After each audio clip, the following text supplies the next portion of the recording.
La guerra en Gaza entra en una nueva fase. Las tropas israelíes aseguran estar cerca del máximo jefe de Hamás, mientras aumenta la presión de los que llaman enclaves de la milicia terrorista en el centro y en el sur de la franja. El ejército busca más de 130 rehenes secuestrados el 7 de octubre, día de la masacre en suelo israelí. Soy Jenny Pérez, aquí en Berlín. Destacamos. Israel abre un nuevo cruce fronterizo con Gaza para las entregas de ayuda humanitaria. Se espera que unos 200 camiones de ayuda crucen diariamente desde el paso Kerem Shalom tras semanas de presión internacional. Hungría bloquea 50.000 millones de euros de ayuda de la Unión Europea a Ucrania. El primer ministro Viktor Orbán levantó un veto a la adhesión, pero horas después rechazaba apoyar una revisión presupuestaria de ayuda a Kiev. Y en Chile, la antesala del que sería su último referéndum constitucional, 15 millones de chilenos recibirán este domingo la papeleta para decidir si aprueban o rechazan un nuevo texto constitucional o, después de todo, conservan la que tienen.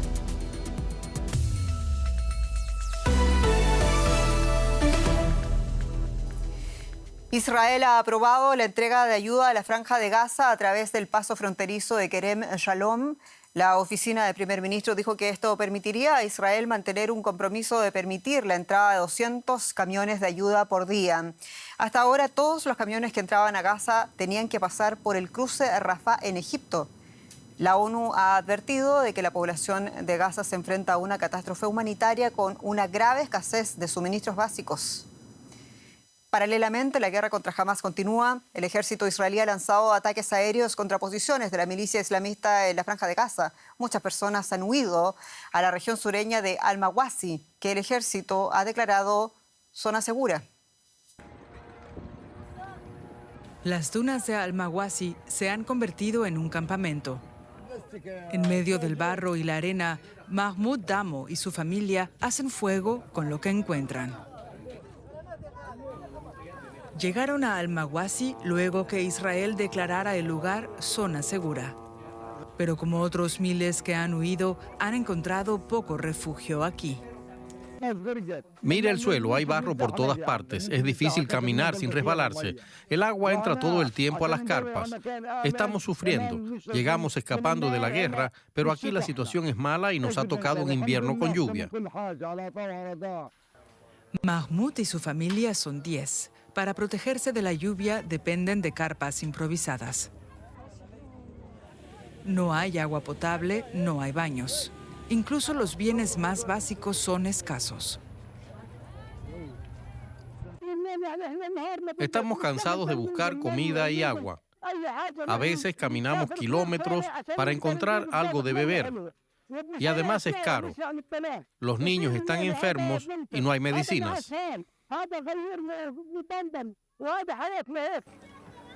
La ONU advierte de que no es posible llevar ayuda a Al-Mawasi debido a los bombardeos. Miles de familias como la de Mahmoud han quedado abandonadas a su suerte, a la espera de que acaben los combates. Espero que la guerra termine y que podamos volver a nuestra casa en el norte. Espero que la paz vuelva a la Franja de Gaza, que vuelva la seguridad y la estabilidad, que la vida vuelva a ser lo que era antes. Pero los ataques de Israel parecen no acabar. Cada vez más gazatíes huyen a Al-Mawasi, donde rápidamente se ha llegado a una situación límite.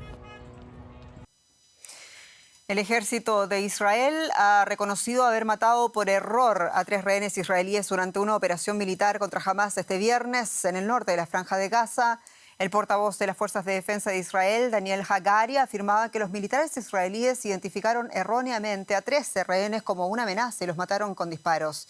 Los cuerpos fueron trasladados a Israel. En un comunicado de las Fuerzas de Defensa de Israel declaran que el caso será investigado y que las lecciones aprendidas de este incidente serán comunicadas a otras unidades. El ejército israelí está bajo una fuerte presión por lograr resultados de la recuperación de los rehenes. Entre sus 330.000 efectivos existen soldados reservistas que no tienen experiencia en la guerra urbana.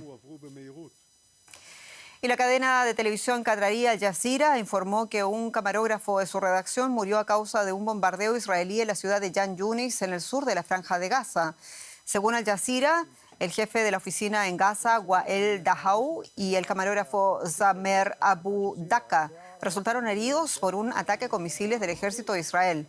Los profesionales cubrían las consecuencias de una explosión en una escuela habilitada como refugio. Desde el 7 de octubre en Gaza han muerto más de 60 periodistas. Y la Unión Europea, Canadá, Reino Unido y Suiza, entre otros países, exigieron este viernes a Israel medidas concretas contra la violencia sin precedentes en la Cisjordania ocupada y que denuncian su incapacidad de proteger a los palestinos. Ello después de que el Ministerio de Salud palestino informara de que las fuerzas israelíes habían matado al menos a 12 personas, 4 de ellas menores de edad, dejando heridas a 50 más en una operación de 3 días en la ciudad de Jenin. Israel afirma que capturó a decenas de militantes en la operación que describió como parte de sus esfuerzos antiterroristas contra Hamás en Cisjordania. Además, el ejército israelí declaró que tomará medidas disciplinarias contra sus soldados acusados de profanar una mezquita en Jenin. Nuestra compañera Rebecca Ritters nos amplía lo ocurrido en las últimas horas en el lugar. Escuchemos. Este es el último de una serie de operativos que se han llevado a cabo desde el 7 de octubre, desde que comenzó la guerra, y ciertamente es uno de los más grandes que hemos visto en Jenin en mucho tiempo. Duró 3 días y murieron 12 personas. Observamos que se utilizaron bulldozers, que los tanques estaban dentro del campamento e incluso se utilizó un dron armado para un ataque contra algunos militantes, ya que el ejército creía que estaban allí. Así que hemos presenciado un operativo a gran escala que no habíamos visto desde el 7 de octubre. Estuve cubriendo otro operativo en Jenin a principios de este año y fue de una escala similar, y la destrucción después de estos operativos es bastante significativa. Se ven todas las carreteras destruidas, edificios bombardeados o dañados, se ven muchas marcas de balas y, por supuesto, viviendas destruidas donde el ejército busca armas y militantes de puerta en puerta. Como decíamos en esta ocasión, algunos miembros del ejército israelí realmente entraron en la mezquita de Jenin y estuvieron leyendo canciones y rezos de Hanukkah a través de los altavoces, y fueron reprendidos. Pero eso es algo que no habíamos visto antes.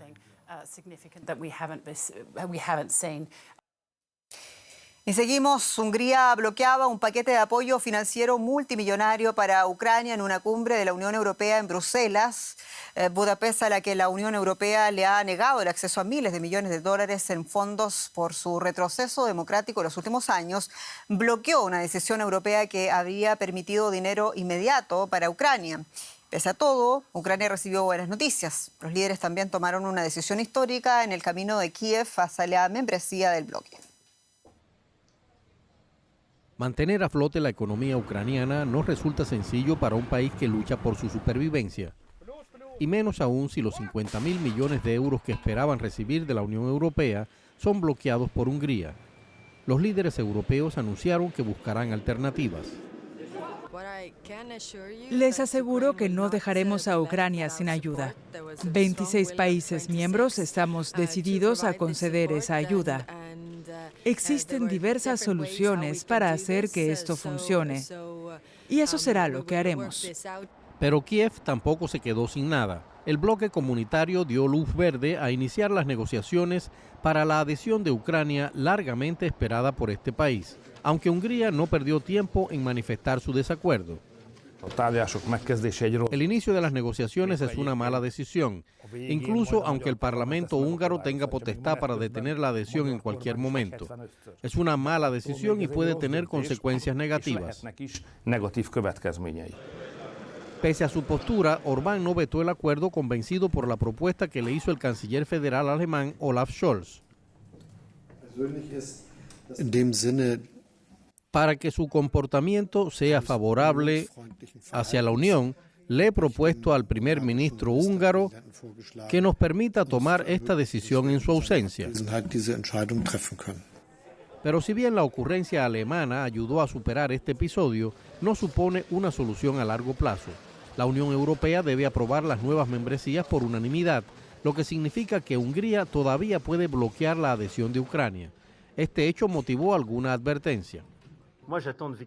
Espero que en los próximos meses, si respetamos a Víctor Orbán y a sus obligaciones e intereses legítimos, este se comporte como un europeo y no tome como rehenes los avances políticos. Sin embargo, mientras no haya cambios en la legislación europea, el bloqueo seguirá siendo una posibilidad que podría dejar a Ucrania en un limbo político. Bueno, vamos a encontrar a mi colega, la periodista María García Sornosa, con detalles en Bruselas. María García, en primer lugar, ¿qué perspectivas hay de que esta situación se destrabe?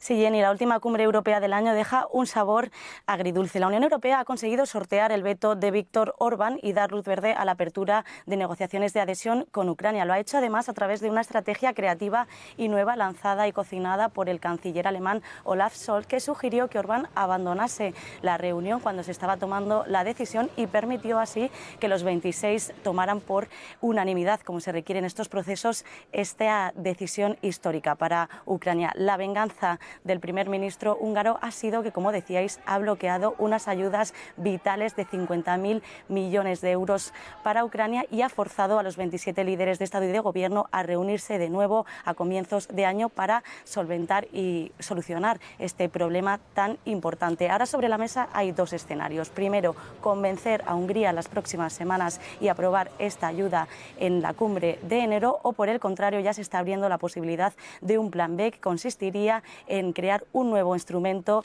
paralelo a los presupuestos comunitarios, y aquí sí los 26 Estados miembros podrían dar luz verde a esas ayudas que son tan importantes para la estabilidad y la supervivencia financiera de Ucrania. Lo que dicen aquí en Bruselas es que no es una opción dejar a Ucrania sin este dinero tan importante para los próximos años, en un momento además tan complicado, porque como venimos contando, la ayuda militar y la ayuda financiera de Estados Unidos está muy bloqueada en el Congreso norteamericano. Y también la guerra en Gaza fue tema de esta cumbre, pero hay bastantes diferencias entre los 27. ¿Cuáles son las posiciones? Sí, la Unión Europea ha reiterado una vez más sus conocidas y muy públicas divisiones en torno a Oriente Próximo y ha sido incapaz de pedir un alto al fuego justo cuando la ONU estaba refiriéndose a la Franja de Gaza como una situación en la que ya no se podía habitar. Hay un grupo de países formado por España, por Irlanda, Luxemburgo y Malta que piden una mano más dura con Israel, pero tiene la oposición de casi el resto de Estados miembros. El desenlace que hemos visto hoy de divisiones era muy previsible. Hay que recordar que hace tan solo unos días los 27 Estados miembros mostraron estas divisiones en la votación de la Asamblea General de Naciones Unidas, aunque hay que decir que solo en esta ocasión Austria y Chequia se opusieron a la petición de ese alto al fuego humanitario. De momento hay una posición consensuada y fijada de mínimos de la Unión Europea sobre el conflicto de Tierra Santa, que pasa por exigir a Israel que respete el derecho internacional y también a Hamás a que libere a los rehenes sin ningún tipo de condición. Pero más allá de esto, parece muy difícil, casi imposible pensar que la Unión Europea vaya a ir un paso más allá o vaya a cambiar su postura independientemente de cómo se desarrolle el conflicto, porque las divisiones son muy, muy importantes. María García, muchas gracias en Bruselas. Un abrazo, Jenny. Europa y sus problemas, y también muchos millones de pobres cuyos países ven el aumento de la deuda. Detalles con nuestro especialista, con Andrés Blumenkrantz. ¿Qué tal, Jenny? Sí, son cifras muy importantes que vale la pena repetir.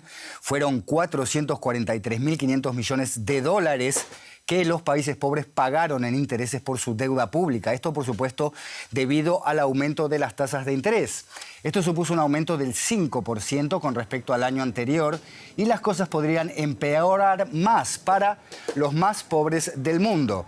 El costo del servicio de la deuda pública de los 24 países más pobres del mundo podría aumentar hasta un 39% en 2023 y 2024, según el último informe del Banco Mundial sobre la deuda de los países en desarrollo. Y si hablamos de deuda, tenemos que hablar con nuestra experta financiera, Ana Nieto, que nos está escuchando en Nueva York. Ana, ahí estás, Ana, ¿cómo va? Bueno, ante este desolador panorama, dinos, ¿cuál es entonces el diagnóstico completo, general del Banco Mundial? El Banco Mundial dice que es la subida de las tasas de interés y también la fortaleza del dólar lo que ha dejado en muy mala situación a los países en desarrollo y los de bajos ingresos. Y si los datos del año 2022, que son los que maneja el Banco Mundial, no son buenos, estas dos circunstancias no solamente no han mejorado, sino que han empeorado, por lo cual las perspectivas de 2023 y 2024 son peores. El economista jefe del Banco Mundial, Inder Mitchell, recuerda que cada trimestre en el que las tasas de interés están altas, aumentan los problemas de países que van a tener que decidir si sus presupuestos los dedican a salud, a educación o a infraestructuras o al pago de la deuda. La vulnerabilidad es tan elevada que en solo 3 años ha habido 18 defaults de 10 países, entre ellos Ghana, Líbano, Sri Lanka, Bielorrusia. Son más que en las 2 décadas precedentes. Y las opciones para la nueva financiación se están estrechando. Los compromisos de crédito por países en desarrollo han caído un 23% y los acreedores privados se están alejando. De hecho, están recibiendo más pagos de deuda que desembolsando nuevo. Una potencial explosión, Ana, que puede tener una onda expansiva por todo el mundo. ¿Cuál es la solución que propone el Banco Mundial, si la hay? Pues la verdad es que el remedio es tan difícil como insatisfactorio. De momento, cuando el capital privado no da el paso adelante y no concede créditos, quienes lo tienen que hacer son las instituciones multilaterales, como el Banco Mundial. Por otro, tal y como pide el economista jefe de esta institución, tiene que haber una acción rápida y coordinada por parte de todos los acreedores públicos, privados, instituciones multilaterales, para alcanzar acuerdos de reestructuración de deuda y además llegar a tener herramientas de deuda sostenible. Dado el papel que tiene en el sistema financiero global China, que es el mayor prestamista de Estados Unidos, está pidiendo que se hagan y se agilicen más acuerdos de reestructuración. A principio de año se hizo uno con Zambia por 4.000 millones de dólares, pero no se ha cerrado aún. Sri Lanka también está en conversaciones con China, con India y con Japón. Y desde el Banco Mundial se ha dicho que los préstamos de China suelen ser muy opacos y tener intereses muy elevados. Ana Nieto de Nueva York, gracias por estas informaciones y buen fin de semana. Nos vamos a México, donde el Tren Maya está a punto de inaugurarse después de 5 años de construcción. Vías de más de 1.500 kilómetros de largo van a conectar a Cancún, uno de los principales destinos turísticos de México, con los antiguos templos mayas de Palenque y Chichén Itzá.